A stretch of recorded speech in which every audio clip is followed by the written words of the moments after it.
நான் என்ன சரக்கு வாங்கிட்டு வந்திருக்கேன்னு தெரியுமா?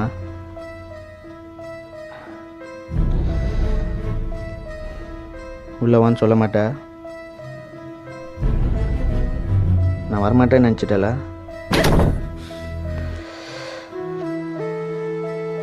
ஏன் சைட்லேருந்து கொஞ்சம் யோசிச்சுப்பா சோமியா. இன்றைக்கி ரிப்பப்ளிக் டே அதுவும் சரக்கு கேட்டேன். சரக்கு கிடைக்காதுன்னு தெரிஞ்சோம் கண்ட குடிக்காரன் காலில் வந்து 200 சரக்கு 1000 ரூபான்றான் அந்த புறம்போக்கு. எல்லாமே உனக்காக. நீ இல்லாமல் இந்த சரக்குக்கு அர்த்தமே இல்லை சோமியா. இப்பயாவது என்ன புரிஞ்சிக்க மாட்டியா? ஸோ நமக்குள்ள அவ்வளோதானா? எல்லாமே முடிஞ்சு போச்சா?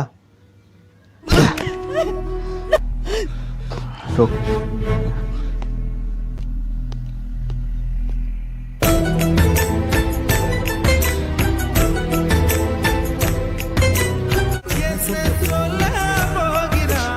எனக்கு தெரியும் நீ வருவேன்னு.